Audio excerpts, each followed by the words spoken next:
And we can think ourselves into a miserable mood. We can think ourselves into despair and hopelessness. You can think yourself into the grave. Or, by setting your mind upon the Lord, renewing your mind in Him, you can come into a whole new state of consciousness. No longer one of total despair and hopelessness, but one now of victory and hope. And that's what Jeremiah did. He changed the thought patterns from, oh, woe is me. Oh, this is the end. Oh, there is no hope. Oh, I've had it. Oh, there's no one to help. Oh, I'm boxed in.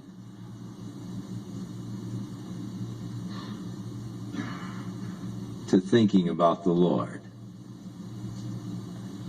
As we think about ourselves, we often become depressed.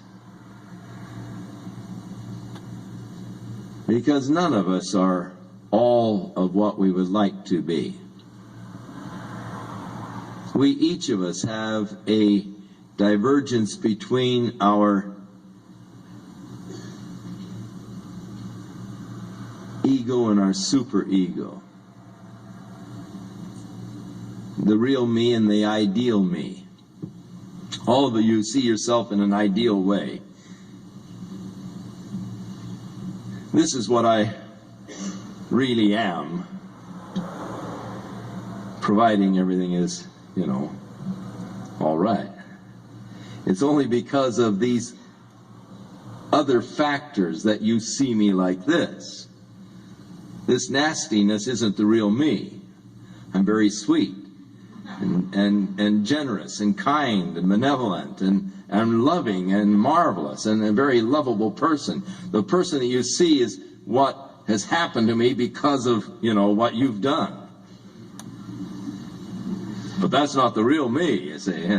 And so there is this idealization, the ideal me, the superego, and then there's the real me. Now, if there is a vast difference between your superego and your ego, then you're going to have real problems of mental instability. The more well-adjusted a person is in measure to the distance between his ego and superego. If your ego is close to your superego, then you're a well-adjusted person. If there's a wide divergence between your ego and superego, then you're very maladjusted in your life. Now, the psychologist says bring your superego down. You've got too high of ideals. You've got too high of standards. No one can live to those. You got to lower your ideals. The Lord says bring your ego up. Through the power of the Spirit, through my help, become the person that I want you to be. Receive my strength, receive my ability, and I will make you that person that is pleasing and glorifying unto God. That person who is loving, who is kind, who is compassionate, who is filled with joy. So, he came to a change of mental attitude. No longer thinking about himself, but now thinking about the Lord. It made such a great difference. Oh, if we could only get our minds off of ourselves and onto the Lord. In the times of discouragement, in the times of defeat, in the times of depression, if we could only get our minds off of ourselves and onto the Lord, that's the secret of the way out. Rather than wallowing in this self-pity, just get our minds and hearts. Thou wilt keep him in perfect peace, whose mind is stayed on thee. Keep your mind stayed on the Lord, and God will keep you in perfect peace. Get your mind on yourself, and you're going to have all kinds of turmoil and depression. So when I recall to my mind, this I recall to my mind. What does he recall to his mind? First of all, it's the Lord's mercies that we're not consumed. Things are bad, but they could be worse.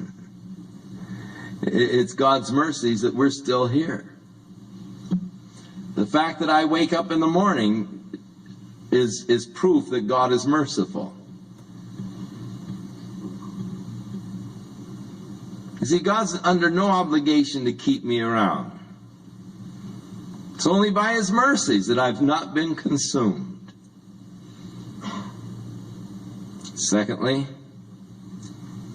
because his compassions fail not. In 1 Corinthians 13, as Paul is describing agape, he said, love never fails. God's love never fails. God has never stopped loving you.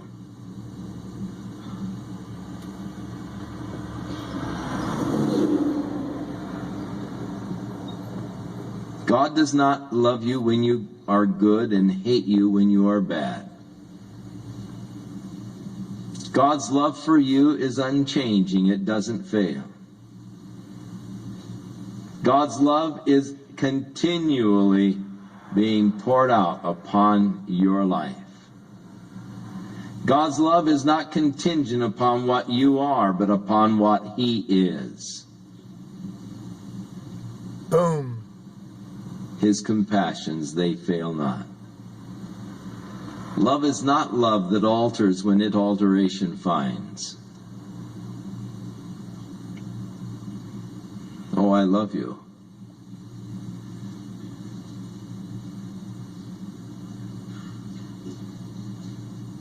You're my dream come true.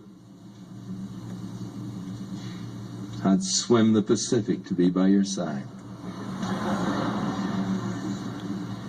I'd fly to the moon to be close to you. Yikes, you have bad breath. I changed my mind.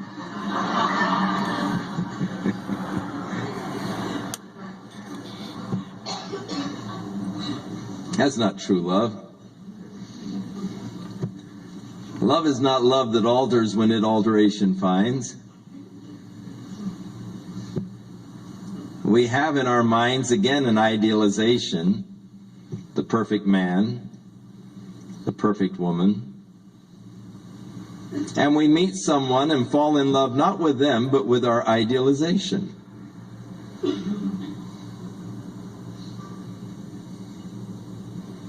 And when it comes that they don't meet up to the standards of our idealization, then we're no longer in love.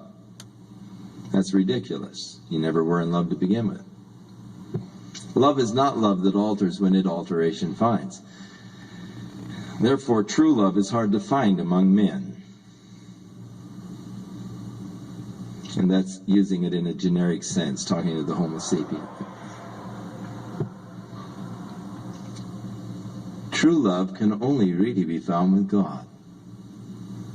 You see, he isn't deceived by an idealization. You haven't fooled him with your smooth, suave manners, the opening of the doors, and the genteel, gallant ways.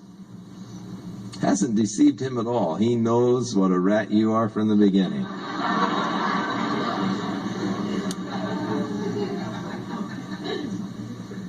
But he loves you. That's the amazing thing. His compassions, they fail not. And God, knowing me as well as he knows me, still loving me, is one of the great miracles. God's compassions fail not. He never stops loving you.